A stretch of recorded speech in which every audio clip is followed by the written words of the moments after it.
The broadcast is now starting. All attendees are in listen-only mode. Hey everyone, I see you guys popping in here. So I just want to start a little bit early. I was getting excited and I didn't want to wait any longer, but I wanted to make sure everybody can log in A-OK. So if you joined us a couple days ago on Tuesday, just hang tight. You'll just hang tight for a couple more minutes. We'll start just after the hour. We want to make sure everybody populates in here A-OK.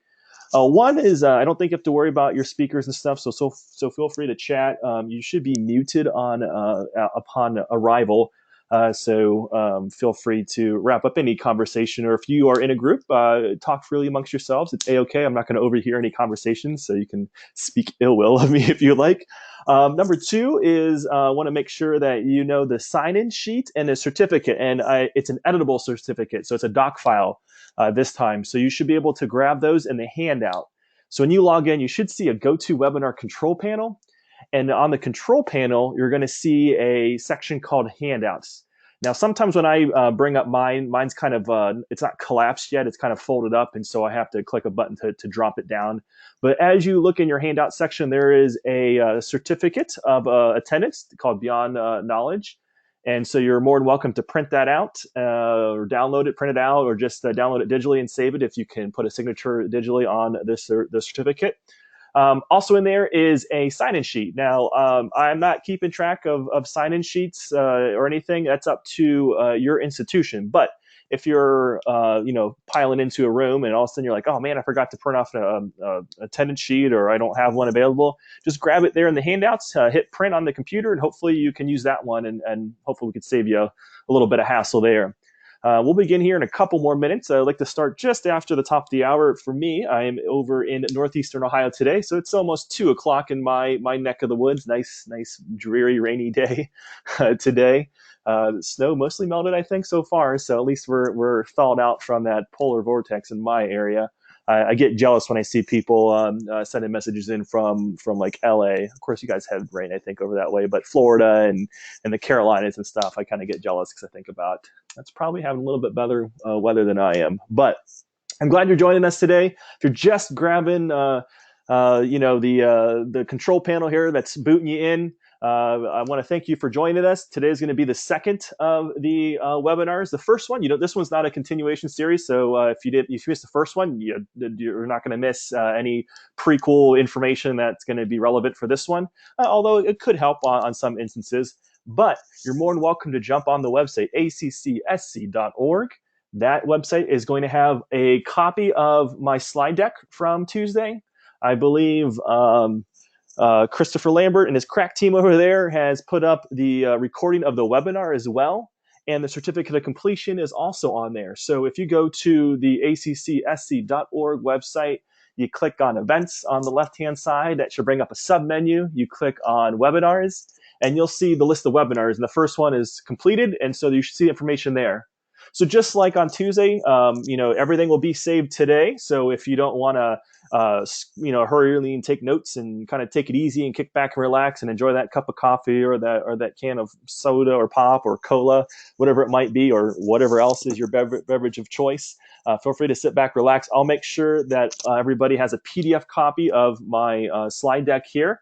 And then I'll make sure the recording gets over to the gang over at ACCSC so they can put it up on the website. And then we'll make sure you get that certificate on there.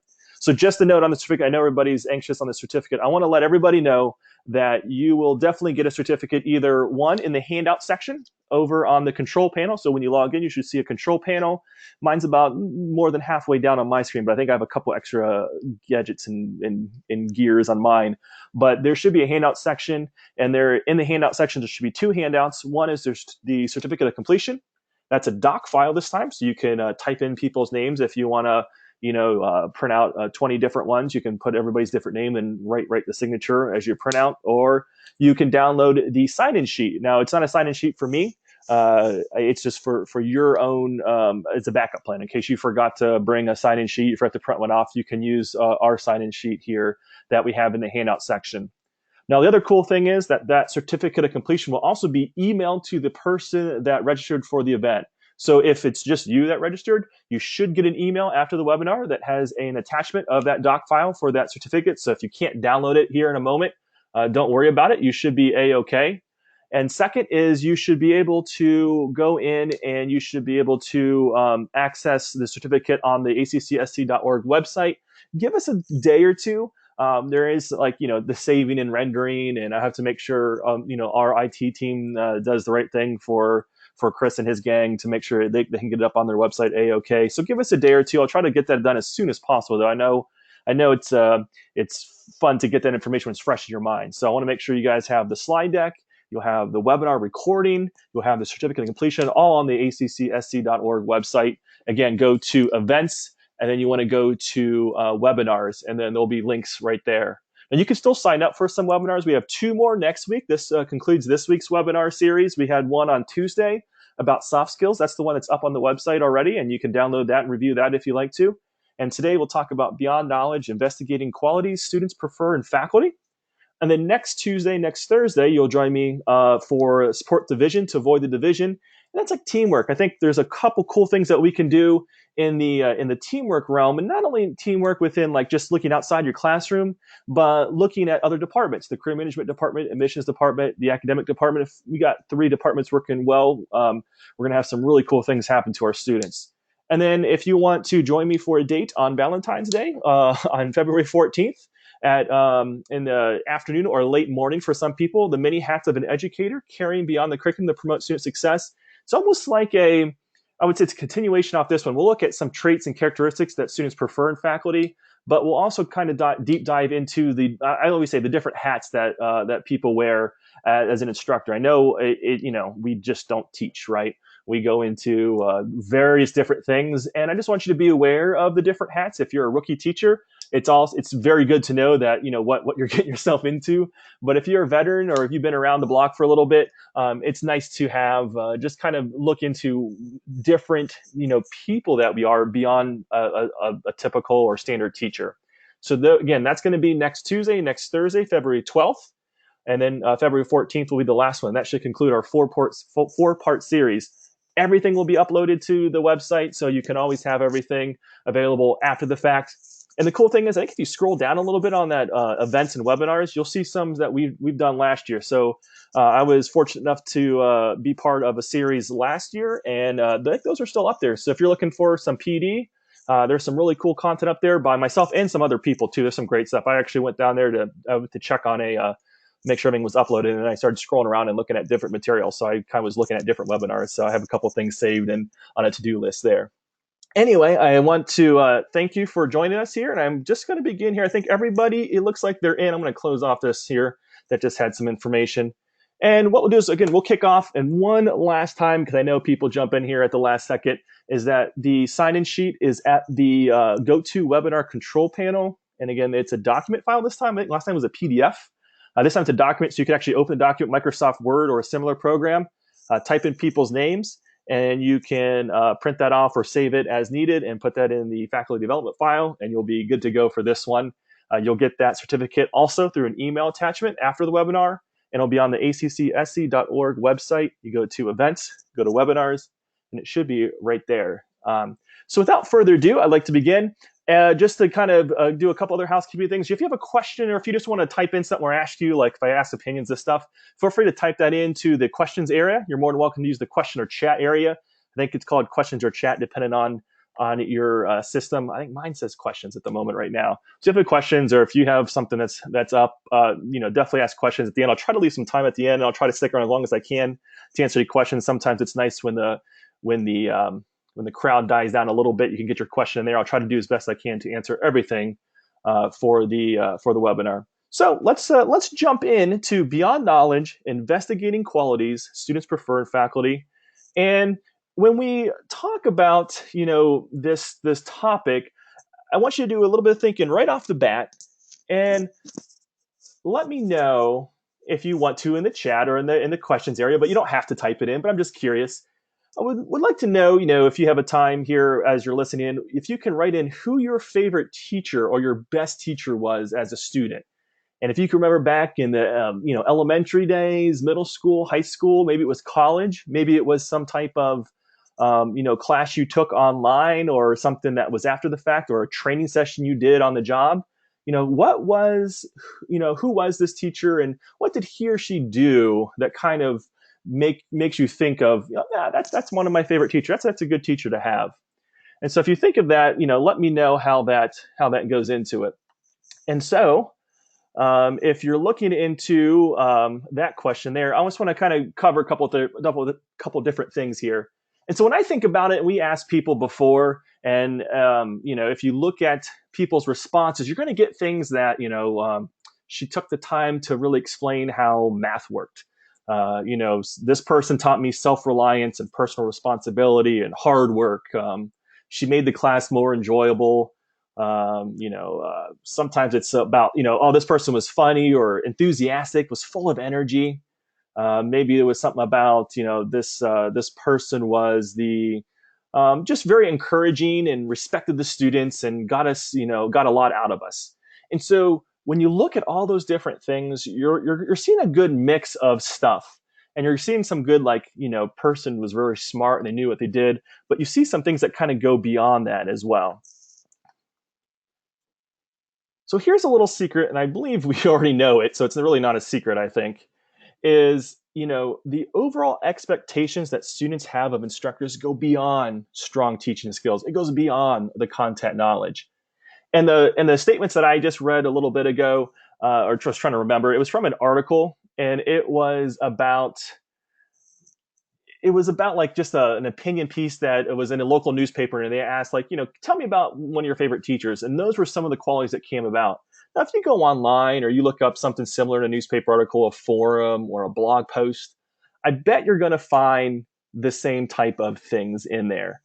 So you want to, so when you're looking at that, you're going to find similar things. You made it fun, really pushed me to work hard, was very energetic in the classroom. Stuff like that you're going to see no matter what. And I think you probably agree to see that you've seen similar things too, or maybe the person that you thought that you liked as a favorite teacher, those kind of things came up. And so that's what I want to share with you today. Some things that we found through talking with educators here at Siena, stuff that we found through research. And then I want to share a couple models that we kind of use and go by, because why reinvent the wheel when there's good professional development, teacher growth models out there, and I'd like to share those with you too. So what I'd like to do is, I know the topic today was going beyond the knowledge, or going investigating qualities, but I still think it's super important to have a strong foundation in this knowledge area, because without knowledge, we may have trouble displaying or conveying those personality traits that we'll cover here in a moment. So what I like to use as a good tool to self-assess, one's abilities as an instructor when it comes to knowledge, is something called the Tpac Framework. And I've shared this before in one webinar. So if you've seen this, you probably already know what it is. But if not, this framework has been around some time. And let's see, I think it came out after I graduated at Ohio State twice again, 2006 probably.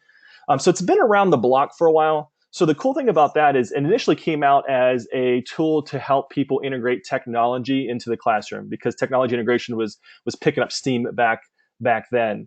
But since it's been in the wild for so long, it's kind of morphed in a couple of different things. And the way I use it today is a way to kind of self-assess myself, or if I am a academic dean or a director of academics, I use it as a guide to assess different faculty members within these different spheres. I guess they're circles here. And those are technological knowledge.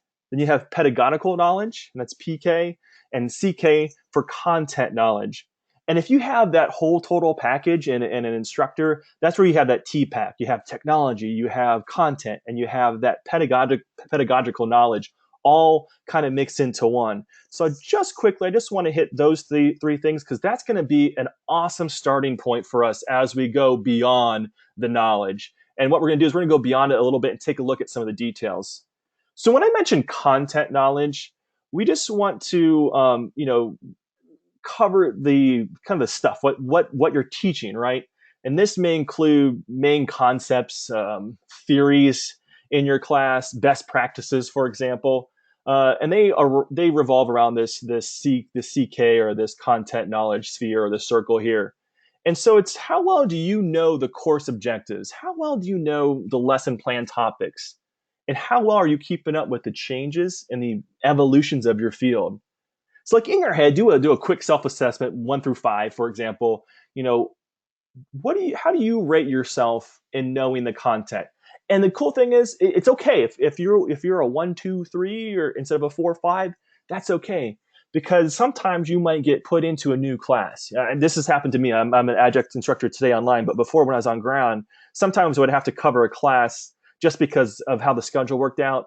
And I would have to do a class that I wasn't familiar with a lot. I had enough credentials to teach it, but it wasn't like in my wheelhouse. So I might rate myself that semester as a 3, but that meant, what I need to do for that semester, probably need to bulk up on my content knowledge a little bit and stay ahead of the game, read the textbook a little bit carefully, take a look at all the different stuff, and kind of, know what I'm talking about.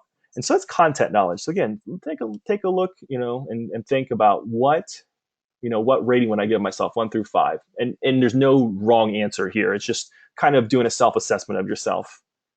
Jump into the pedagogy side of things. This one covers the knowledge of the methods, the processes, the practices that go into teaching and learning.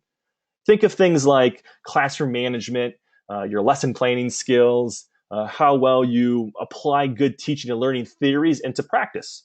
So, we talk about having a good teacher tool belt and using some good tactics in the classroom, good strategies in the classroom. These are these tools, this pedagogical knowledge. And so when you're thinking about that, same thing. Take a look and rate 1 through 5. How well can I manage the classroom personally? And how good am I at lesson planning? How good am I, applying the theories of learning, learning style preferences? How am I good, about, implementing whatever theories that maybe we've heard before into the classroom? Did I try it one time and struggle? Am I doing pretty good on it? Do I have a lot of different things in my tool belt, or do I have 1 or 2 tools? And so when you think about that, you kind of give yourself a good rating. Again, no wrong answer, 1, 2, 3, 4, 5. Maybe I'm a 3. I'm pretty good. I have a lot more to go for. And of course, that leaves us with the technology knowledge. And so, as the name describes, it's about how well you know and you use technologies in the classroom. It's not only knowing different tools or resources, it's about recognizing if a tool or a resource enhances or does it impede learning. A technology tool or technology just doesn't, it's not a cure-all to make your class better, more exciting, or more motivated.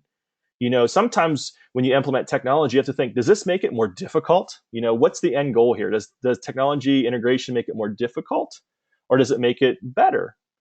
Are you fumbling around with the provided technologies? Is something to think about. Like, can I use the clicker as well?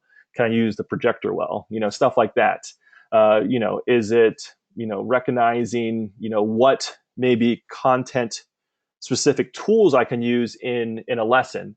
So I'm a practitioner and I have an actual physical toolbox, or I have a tray of tools that I need to know how to use. Can I use those efficiently? So it's not just teaching tools, it's the content tools as well. All these technologies that kind of intertwine into your class. Do you know a good way to use it? And I use an example of, if you have a tray of dental equipment, you know what those are, but can you use that in a way that enhances a lesson? Or is it just kind of like, hey guys, come up here, look at the tool, spin it around, and write it down on a piece of paper, done and done? And I'm assuming it's not like that, but how well can you implement those tools into a lesson? How well can you put those tools into an objective to cover it? So those are the 3 different spheres. So we're going to come right back to here. And when I showed this chart a little bit ago, you might have noticed there were kind of like these like TCKs, these TPKs, and PCKs. And obviously on the graphic there, you can kind of see it overlaps a little bit. So all that means is maybe you have a good technology and good content knowledge background, but you need to improve on the pedagogical side of things. Maybe you have good content and pedagogical, so you have PCK, but you lack some of the technology integration that you'd like to improve upon. And that's the cool thing about this framework, is that instead of being generically saying, you know what, I need to improve on my knowledge, you can self-assess yourself and say, okay, I'm pretty good at technology. I'm pretty good at the content. I know my stuff. But you know what? I probably should, bulk up a little bit on the PK, on that pedagogical knowledge. And so what I can do is I can look for avenues and courses or webinars or books or whatever it might be to kind of figure out some things that relate to classroom management, and then I can build up that one. So as you were thinking of your different scores 1 through 5, how would you rate yourself? Again, how would you rate yourself personally on TK, CK, and PK? So technology, content, and the pedagogy side of your knowledge.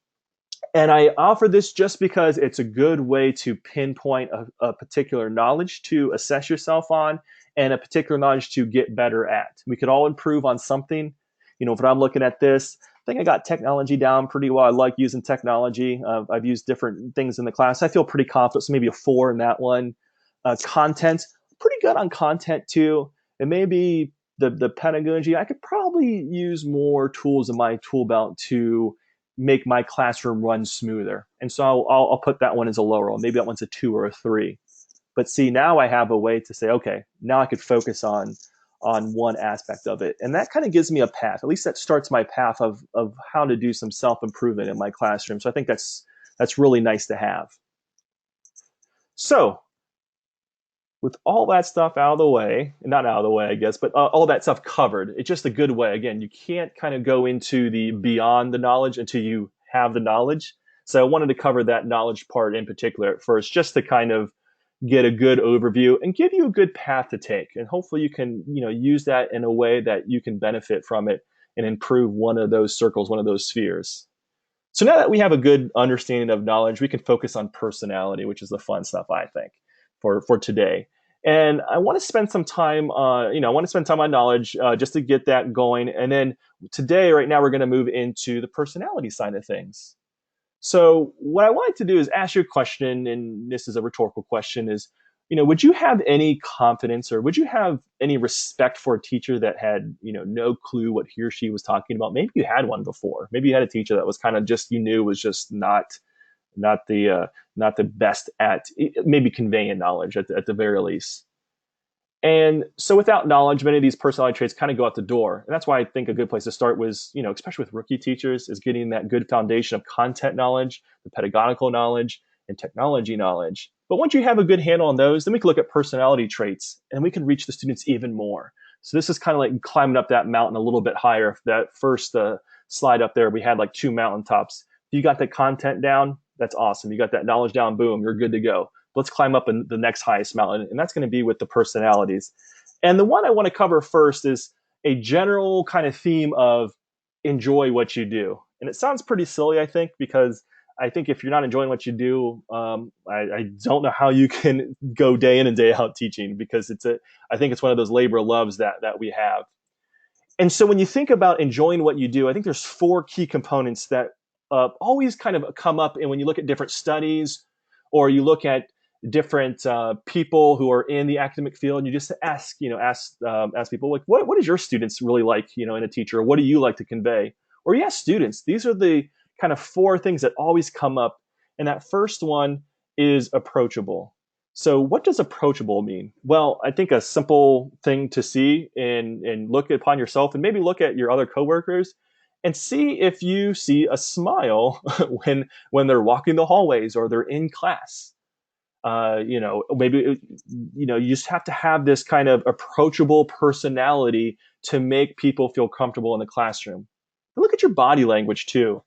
Do you tend to stand in front of the room's arms folded? Maybe you're not intending to be this authoritative, non-approachable figure, but if you're standing there in a negative kind of body type of way, then that's going to be, it's going to affect of what students think of how approachable you are. Another thing to think about is, like, how often are you behind a desk or podium or lectern?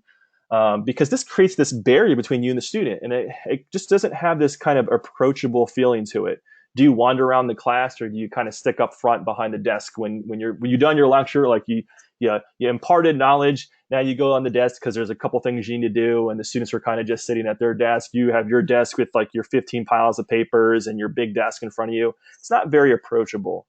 And so what you want to do is think of ways that you can make yourself approachable. And simple things would be, pretend that you enjoy being there. Hopefully you just enjoy there. But like really think about, when you're wandering the hallways, are you smiling or is your head down? Kind of like, no, leave me alone until I get to my class where I'm forced to talk to you. You don't want that kind of attitude. You don't want to convey that type of attitude, even if you don't feel it. Your body language, the way you smile or not smile, that's going to make a difference on what students think of you when it comes to being approachable.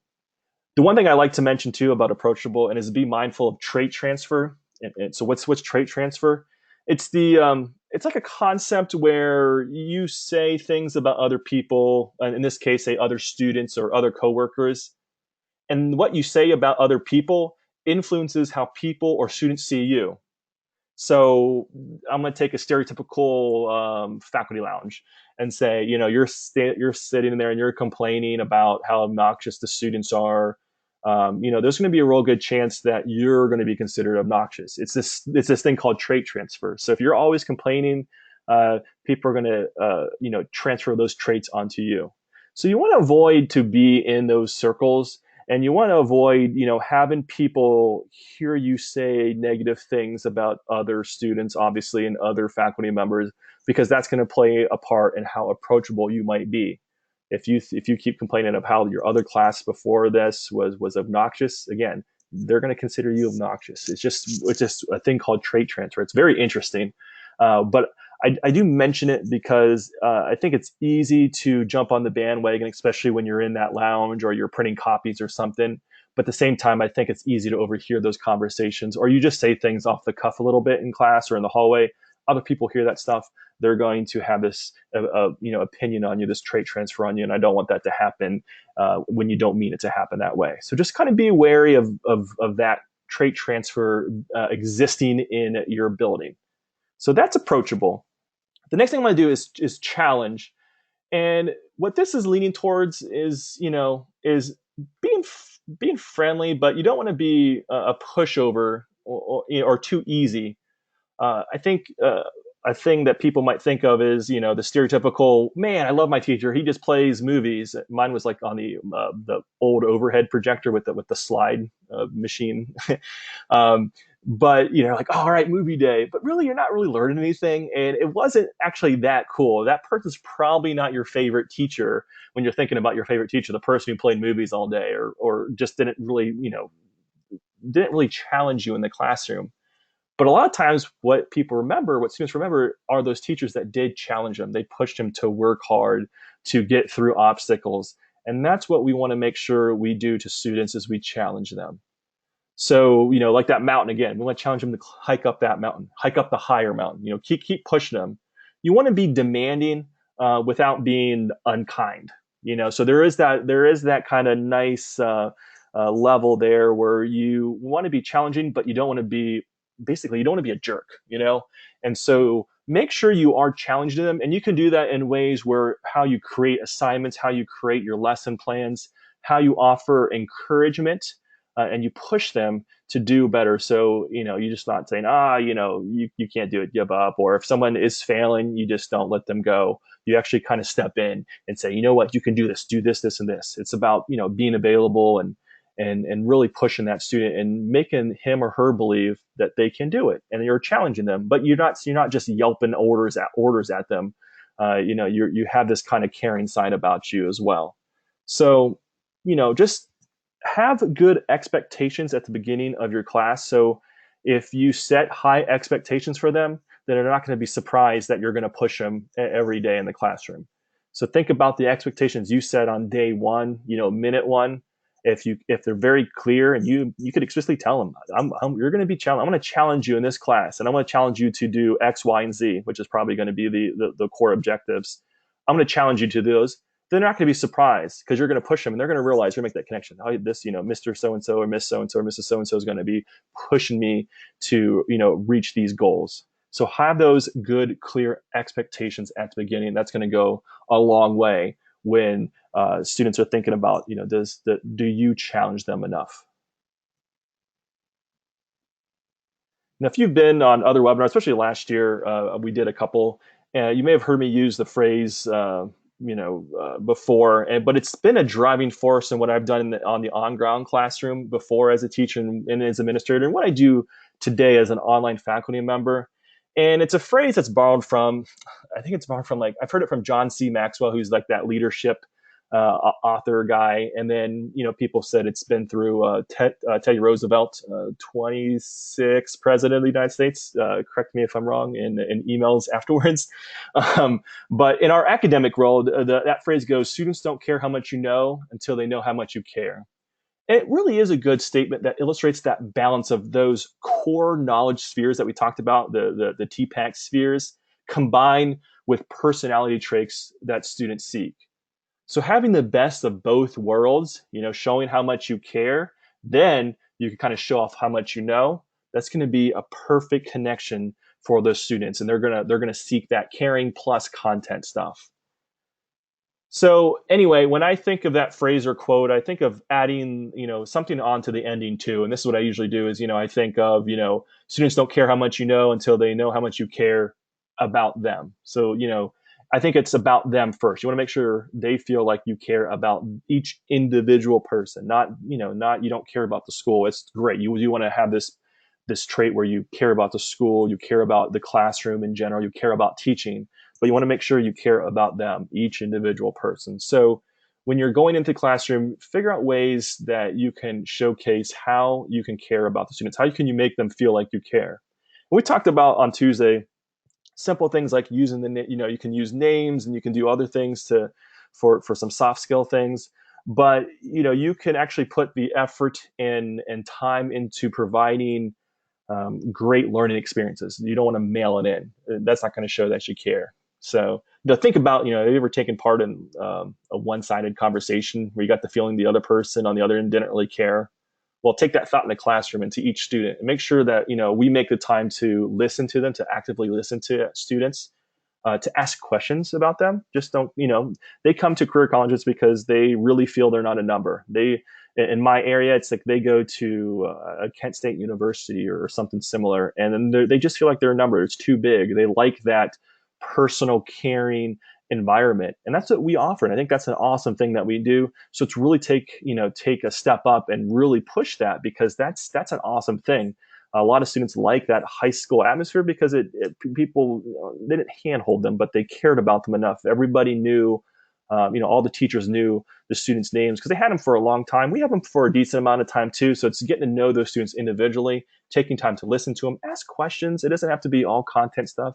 Ask about the kids, ask about other things, so show that you care, and, be curious about your students. Just don't mail it in. If you have that mailing in attitude, and you might get this accidentally because you've had those long days or those long years or whatnot, you've taught this class for the 47th time. Treat, again, it's the first time for that student. So you want to make sure you can show that you care. Now, the last part in this category here is engage. And you want to make sure that you're engaging, your class is engaging. Some people call this being an edutainer, which I think is the quote that I like to put down there. Good teaching is 1/4 preparation and 3/4 theater. And if you can make the classroom fun, effective, and interesting, then students will be motivated to learn, and that's what they want. They want that interesting class. They're there to learn a specific job skill or a profession, but they want to do it in a fun way. I could get a bunch of books and sit in my corner of my room here and read about a bunch of stuff, but I want to go to your class because you're going to make it entertaining. You're going to impart your personal knowledge to me. You're going to tell me stories, and you're going to show me how to do things that I can't get out of a textbook. You're going to make it interesting. And when I'm talking about engaging too, and especially in the lab environment and even in the classroom environment, there's a difference between being on task versus in task. Just because the student looks busy doesn't mean he or she's engaged. Taking notes for 90 minutes straight is not engaging.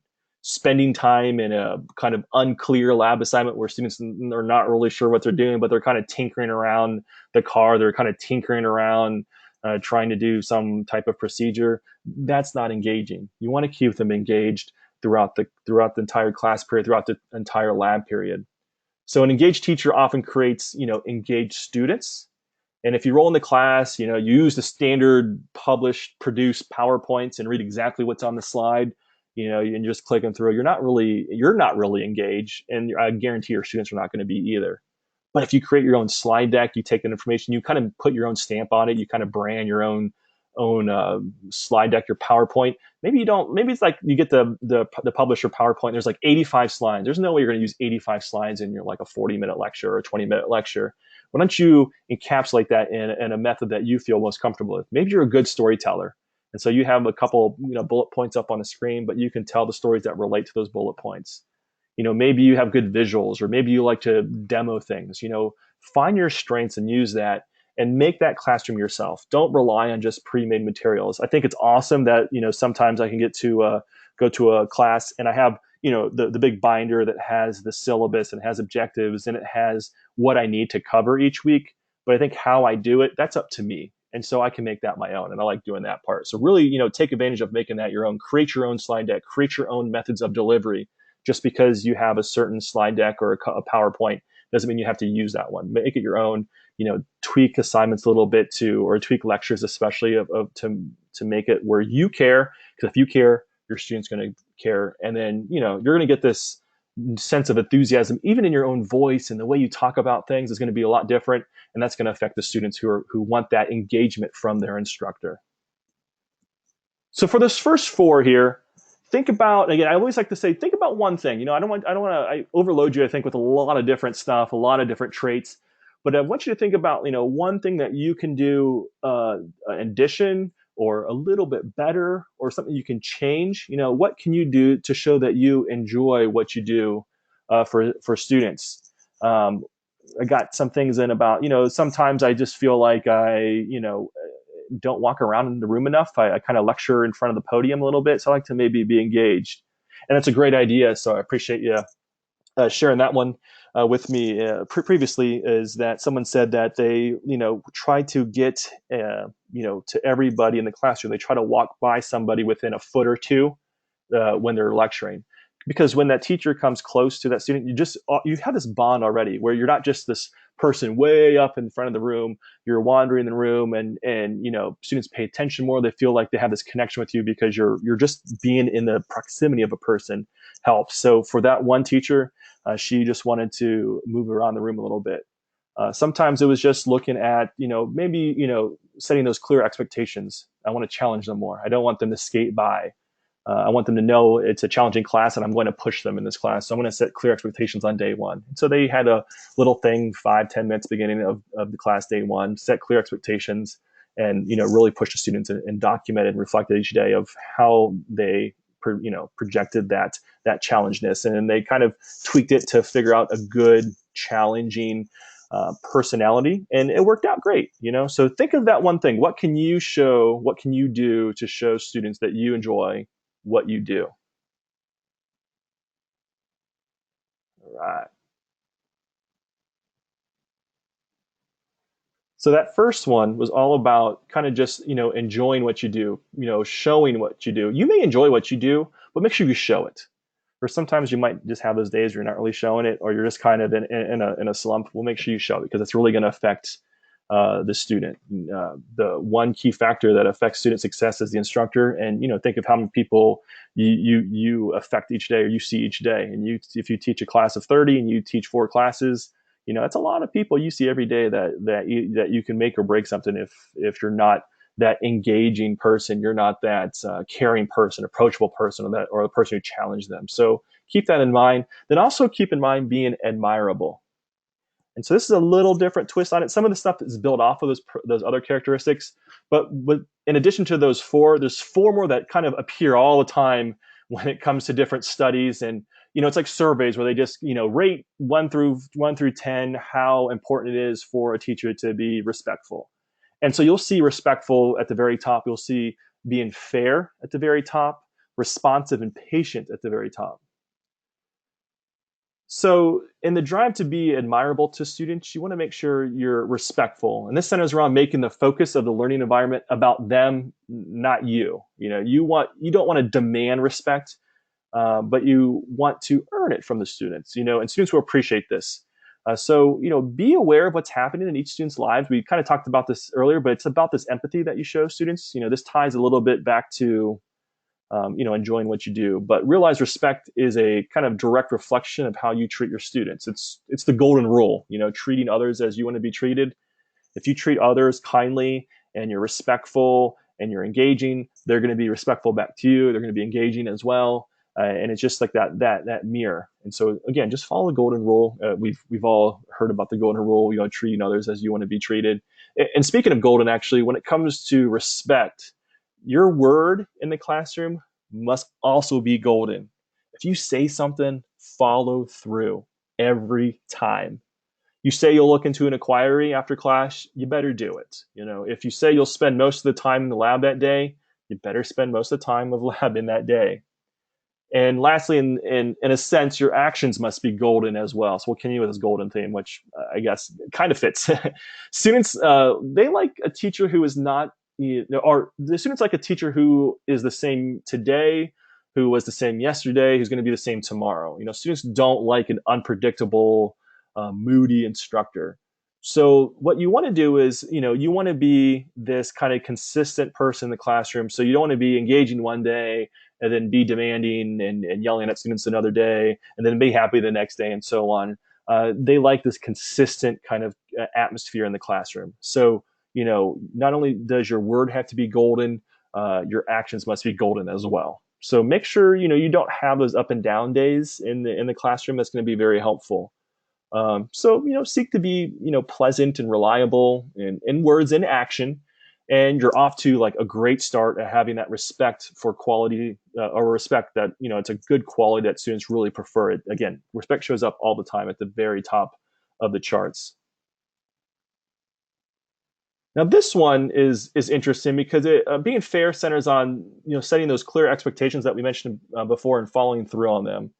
And these can be classroom policies or expectations and directions for a particular assignment. So classroom policies is, not, dinging someone for being late in class because they're always late for class, but not dinging the A+ student who just happened to be late because, you just feel more empathy towards the one student than not because that person's there every day.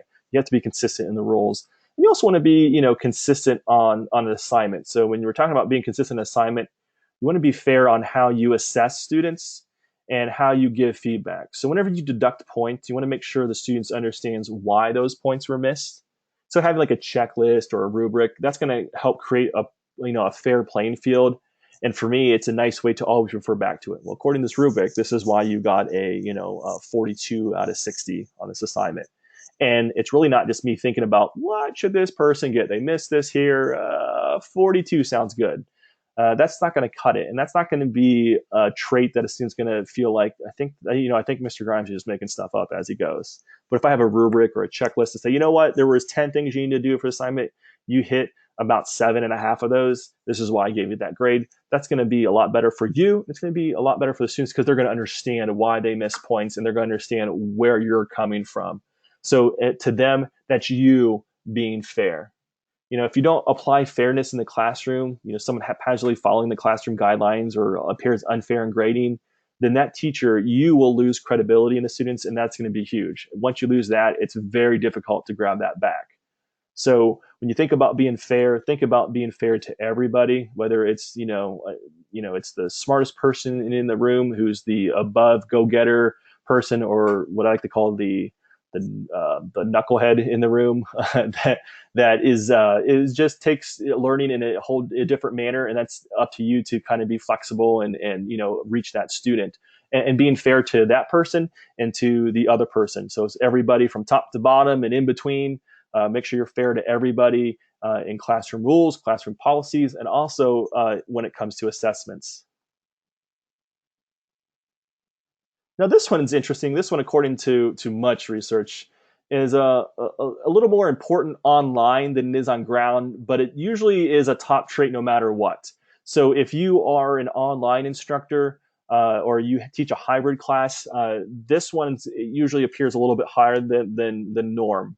And that is responsiveness. And this is, us as teachers realizing the urgency of getting back to a student email, to grading homework, making discussion posts to people and following up on them. and being readily available outside of classroom hours. And I know it's tough because I know a lot of us are part-time instructors, so we have our main job, but we also like to teach.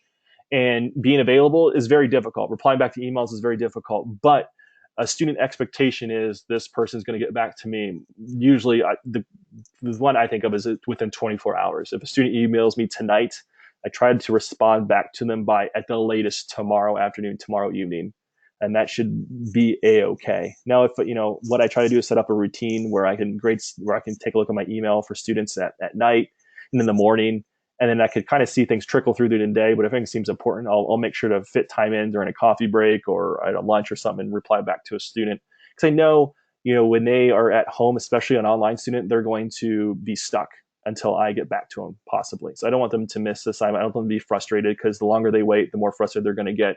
So try to be responsive in that manner.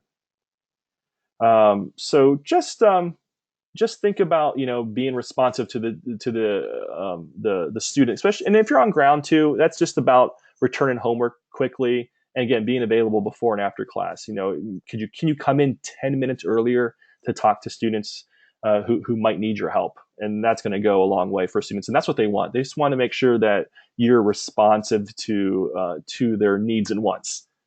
And now, responsive also takes a little different approach when it comes to live teaching. So again, kind of focus on online first, but these are for the on ground, boots on the ground people. Say you during your lecture or demonstration, or you're working in the lab, and the students you realize they're just not with you. They're kind of confused. They appear unmotivated. Now, what do you do? Do you go, yeah, whatever, I'm going to plow through the lecture anyway because they need to know this stuff, and I only have so much time to cram in so much stuff, oh well? Or do you pause for a moment and then respond to the situation and approach the lecture or the demo or the lab in a different way with a different approach? So when we think of responsive, we might think about how quickly you can reply to emails or to student requests or whatnot. But responsiveness in this manner is more about flexibility. How responsive can you be in the moment for that student? And so this is where those pedagogical skills come in handy, where you can adapt on the fly and teach material in a different way. Man, they're not getting this kind of lecture stuff. I'm going to switch it up a little bit and do this. Or I'm demonstrating this and they're just not getting it. How can I do this in a different way? And that's being responsive to the students' basically disinterest or their confusion. So how can you do that? And again, see how that links all the way back to that content, that pedagogical knowledge at the very beginning. So when you think about responsive, think of two things, and especially if you're online, think about getting back to students as quickly as possible and being realistic too. I don't think we should reply to emails within 5 minutes to everybody. I'm sure they would love that, but I think a good benchmark is 24 hours. If you want to set yourself, I don't know if your institution has something different with longer or shorter, but in a general sense, I think 24 hours. As a student, I would feel like if I emailed somebody today, I would want to reply from my instructor tomorrow. And so that's kind of being responsive online. Patience. Sometimes it's difficult to be patient when we've been in our profession or we've been a practitioner for quite some time. And maybe we've taught the same class many, many, many times. And, we have the chance for being an expert in our field, being an expert in the classroom, to lose the perspective of remembering what it's like to learn something new for the first time. And so being patient centers around building that novice learner into an expert learner, and setting forth the objectives in your class to help you guide what they need to accomplish, and kind of picking them up to bring them there. And sometimes that involves a lot of patience with certain individuals. It involves giving appropriate time for students to respond. So being patient about asking questions. We've had some instructors that ask a question during a lecture, and then they answer it within 5 seconds. And I know that pause seems so long when you ask a question and no one answers right away. But if you time yourself, you're probably going to realize it's about 3.5 seconds. And you're like, that wasn't that long, actually. So it's just doing simple things like that. Pausing when you ask questions, giving students an opportunity to actually respond to the questions that you pose to them. Be patient in that sense. Maybe it is, being patient and being available, kind of back to being responsive, is being patient and know that some people need a little bit extra time to learn, being available before or after class, being patient as a student kind of struggles a little bit, but making sure they can overcome whatever hurdle they're getting into it. And also focus on encouraging students who are going through that process and not encouraging them only when they reach the end. It's very easy to fall in the trap of rewarding or offering words of encouragement when they get to the end, they reach that end goal. But it's all about the journey to get there too. And sometimes our students need that words of encouragement and being patient and not just hope they get there real quick, because that process of them learning and learning from the mistakes, they'll need that encouragement too, and you being patient to kind of get to that very end. So when we talk about these kind of four, being respectful, being responsive, being fair, being patient, again, take just one thing that you can do. And again, it could be as simple as saying, you know what, next time when I ask questions in lecture, I'm going to wait an actual 5 seconds. I'll time myself for the first time. I'll have my iPhone out on my desk, kind of, there, and I'll put the timer on, or I'll put it on the big world clock or whatever it might be, or look on the clock on the wall and wait 5 seconds, wait 10 seconds before I actually, answer the question or have people answer the question. And I'll wait. I'm just in a habit of trying to, in my mind, I'm like, I need to get through so many things. I need to answer. And I ask a question, I answer right away. And you're not giving the students enough time to answer. That's my one thing that I will do. So what is that one thing that you can do to be a more admirable instructor that deals with either being, showing more respect for students? And I'm not saying you're being disrespectful now and you need to show more respect. It's like, how can you improve it? It's not like a black or white type of thing. It's about building. How can I be even more respectful? How can I be even more fair? How can I be even more responsive, even more patient? And try to think of one thing that you can change. So, so far we have 2 little things that we might be able to change. What are those 2 little things? All right, to bring this all home, I'd like to just conclude with tying it all together. So even though we're looking to go beyond knowledge, we still must have a strong foundation in that content one. And then once we get the content down, we get the pedagogical down, we get the technology side of it down fairly well. You don't have to be all fives, but you have a good solid foundation. Then you can go into the different traits and kind of making yourself, more respectful for the student, more approachable, whatever it might be. And when you take a look at all these, you have a good kind of way to be attractive to the students in teacher qualities. But at the same time is, how do we know what we need to get there? And part of that is, attending stuff like we are today and kind of sharing a couple things. Again, I'm sharing stuff that was found through research and stuff that's more anecdotal on stuff that I've found through speaking with different educators, what I found personally as an educator myself. But it also goes with different research that we've stumbled across here at SLAN that tells us, I just went through some of the things that we found and I just listed the top. I kept seeing a theme, respectful, fair, responsive. I kept seeing things about, being caring, engaging, approachable, being challenging. Those kept coming up over and over again in different studies where they might list the 25, and those were always like in the top 5, top 10, and just got repeated. So I want to share those with you. But I also want to share here at the very end some models, some effectiveness in the models. And I want to share this just because, when you're looking for a way to look for goals to become better as a teacher to improve our effectiveness, I think it's difficult, kind of like soft skills we talked about on Tuesday. It's kind of difficult just to pick some soft skills out of the air. We want to have this kind of method to the madness. I think part of that is looking at different models. Again, why you can make up your own for sure, but why reinvent the wheel when there's things out there for you? So things like TIPS, which is the teacher intentionality of practices scale. And this one, it was developed by a professor, Jeff Marshall. I think it's Jeff Marshall. It's J something Marshall. Jeff Marshall out of Clemson. And he actually has a book that's called The Highly Effective Teacher. And although it's geared, when you read about it, it talks about K through 12, because I think that's a huge swath of the population of teachers. It really carries over to what we do in the career field and what our students want from us. It doesn't really change once they graduate from being a senior, or maybe they're an adult. It doesn't really change. So they have like these 7 tips here. And what I'll do is I'll share these online. I'll make sure I have a sheet that I want to share and put up on the ACCSC website, or I'll put it up on my slide decks. That way, when you download it on the ACCSC website, you can get it, because the URLs sometimes are really long. But basically, up on the Clemson website, they have kind of a deep dive into these 7 tips. And it's about, if you take a look at these 7 tips, you'll see a relationship of what we talked about today. It's about, being, having this connected learning progress. So, taking someone from being a novice learner to an expert learner. So it's, being patient about that stuff, and being engaging and so on. They have strategies and resources and technologies that enhance learning. So you see kind of that mix of that Tpac in there.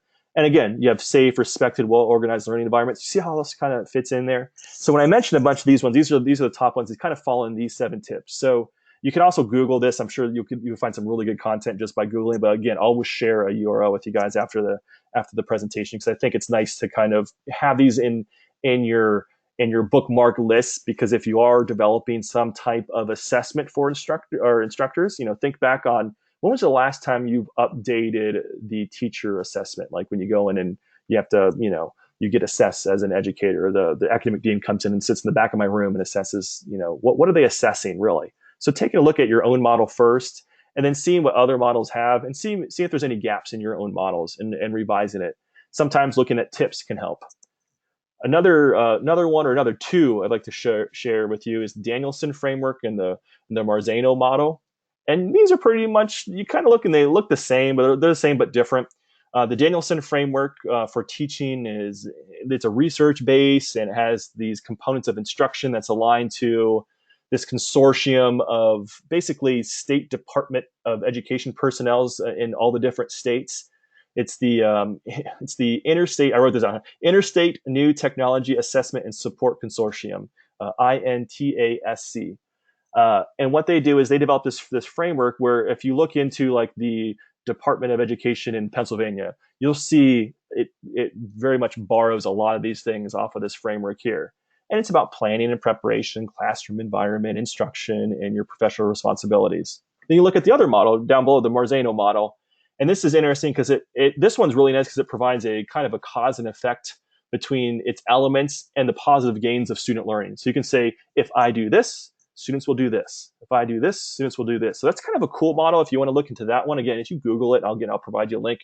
But the cool thing about this one is this one has, backed by, it was like 500 studies. They do this all the time. And so the studies have been implemented, which kind of validate their initial domains. And they have a good review process that they go through to making sure it is up to date and so on. And it's a nice way that if you want to do formative and you want to do summative assessment instruments in your teaching, or if you are an administrator and you want to kind of borrow some things, I think these two models can help teachers grow and improve.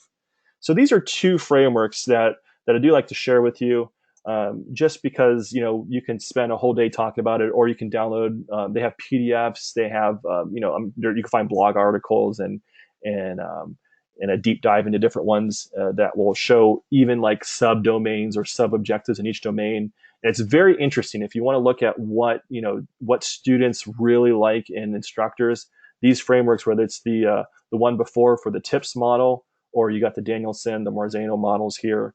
These are 3 core ones. And again, you could probably find a lot of different ones, especially if you are in different organizations. Different organizations will have some.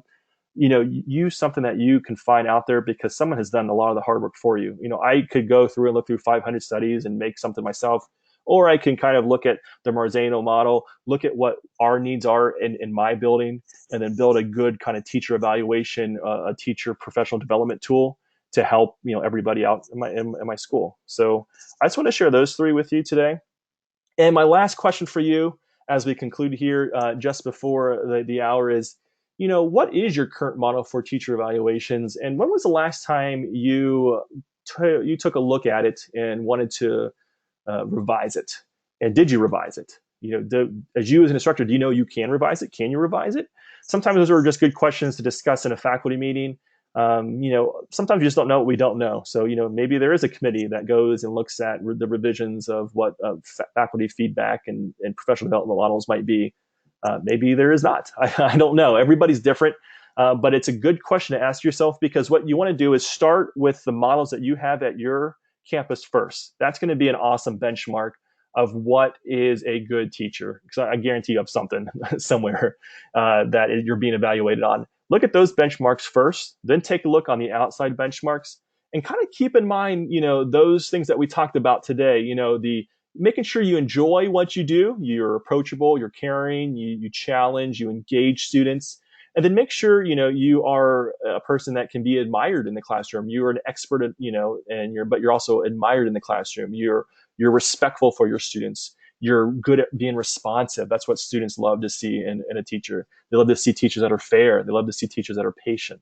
Those are some ones that you're going to see a lot of times. You might even see them in those models as well, kind of in a generic form, but you also might see a deep dive in those as well. So my last one is like, what is your current model?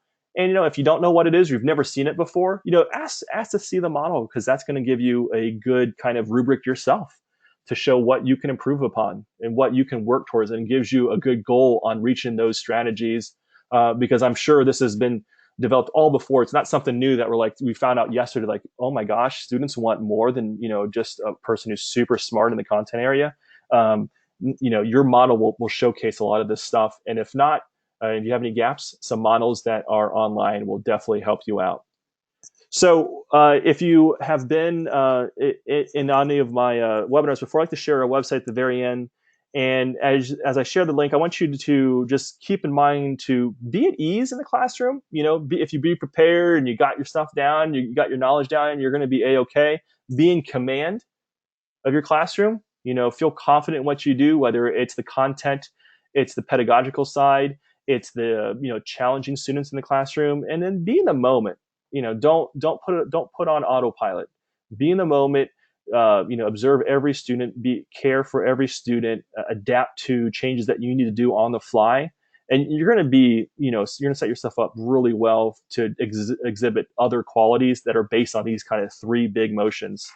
So with that, I want to thank you and leave just a little bit of time here at the end. If you have any questions, I don't know if the question thing is working. I see a lot of raised hands, so that probably means something's up with my question bank area here. But if you do have any questions and I couldn't answer it to you, if you type in david.grimes@ciena.com, and if you go to this website right here, ciena.com/David, there's going to be some material from the webinar on Tuesday. I'll try to put up some of those links in there as well. I know I want to share it on the HCCSC website and in the slide deck, but I'll put it up there as well. And I'll let my IT team know to put them up there, because I know a lot of people like to visit that site to get my rubrics and my other things that I like to share on there.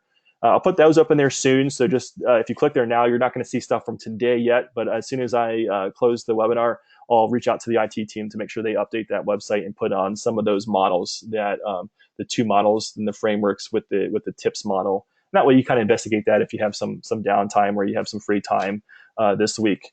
Other than that, again, stay tuned for next week. We're going to have 2 more next week. Support the vision and avoid the division, building teamwork among all faculty and staff. That was a fun one. And it's based on different strategies that other people have used and what we've used at different clients and colleges that I've been involved with, to kind of just not only integrate a good core faculty team, but integrate admissions. You recruit, train, and place. You probably should have all 3 departments working together to have good teamwork among all faculty and staff. And the last one for Valentine's Day, I joke, just you could be my date for a little bit on Valentine's Day. We'll have a nice one that actually is about caring, so it's kind of fits in nicely. It's the many hats of an educator, caring beyond the curriculum to promote student success. Those are still at 2:00 Eastern. I'll try to make them go, again, around an hour or so. Sometimes it's 45 minutes to an hour, but I'll make sure I conclude it within an hour. And then those will be up on the website, accsc.org. They do a fantabulous job of creating this repository of webinars, whether it's the ones we're going to do next week, the ones that we just completed this week, ones from previous years. They're all up there. They have the video, they have the slideshows, they have the certificates. So it's a great resource to use if you're looking for anything additional. So definitely check out the website. They have very, very, very cool stuff on there. And then, maybe you could head out to Reston, Virginia, I think is this year for the conference. I'll try to make it out to Reston and see everybody there. In the meantime, again, contact me if you have any questions. I apologize for the questions not working for whatever reason, unless everybody is just super quiet today, which I doubt that's the reason. But if you have any questions, go to ciena.com/David. My email will be on there, david.grimes@ciena.com. Send me an email. I know sometimes you have a burning question. I'll be more than happy to answer that for you. And with that, I will conclude here with the time hitting 3:00 p.m. where I am at. again, in nice, dreary, rainy Northeast Ohio. And give a shout out for, I think, Sarah at ETI up in Niles, my neighbor up in Niles, contacted me. And I appreciate you reaching out to me. Another one. I want to give out a kind of shout out. I think Joy from, was it MMC, Miller Mott College? That she was down like in Wilmington, North Carolina, I believe that's where that's at. Thank you for reaching out to me. Again, send me emails. I love to reach out and help everybody. If you have any trouble with the certificate and stuff like that, I'll try to get you a copy, or let you, or steer you in the right direction. And Jose at Southern Tech, Sanford campus. Appreciate you reaching out. I always love to hear from you. It makes my day a lot more fun when I can interact with different educators and share some great ideas. So I appreciate you joining me today. And hopefully I'll see a lot of you on Tuesday. With that, have a great end to your week. Have a great weekend. And hopefully you can, institute one or two things from the webinar today and the next semester and the next module, whatever it might be. And if you do, I look forward to hearing, what worked or what didn't work. I'm always interested to see what you guys are up to, because, we have such a good group of people at ACCSC. A lot of great ideas flowing, a lot of good things happening from coast to coast, and just make sure you share it. I'll be more than happy to share it with everybody else on Tuesday. So if you have something great that you do, share it with me. I'll make sure to share it either in the pregame warm up of Tuesday, or if it fits into the webinar, I'll make sure to share it in the webinar. With that, thank you so much, and have a great end to your school week. Thank you.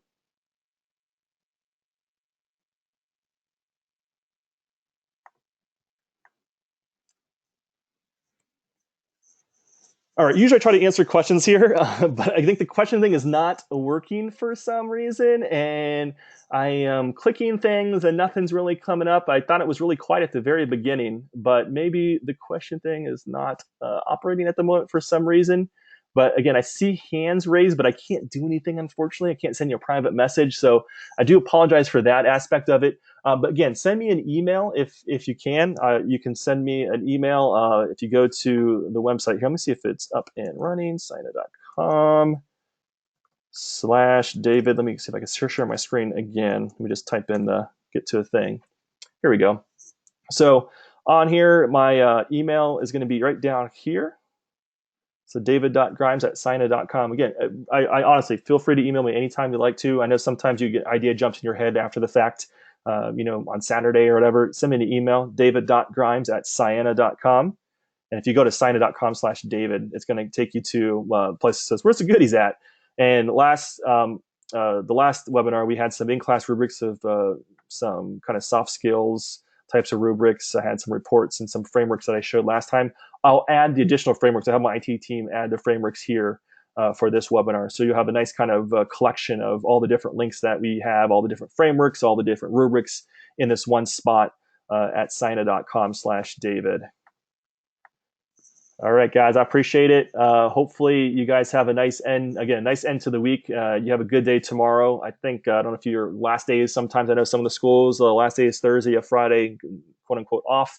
You might be in the office, but the students aren't there. Sometimes you do have those Fridays, and sometimes you have weekends that you're doing some labs and whatnot. So with all that, hopefully everything is going awesome. If you need to pick up any of the soft skill stuff that you missed earlier, feel free to jump back on accsc.org.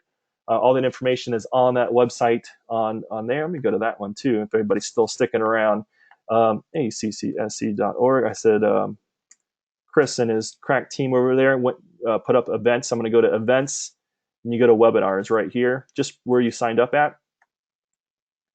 And right here is they have the webinar recording, the presentation, a sign-in sheet, and the certificate. These are all downloadable, and that's for the first one that we did.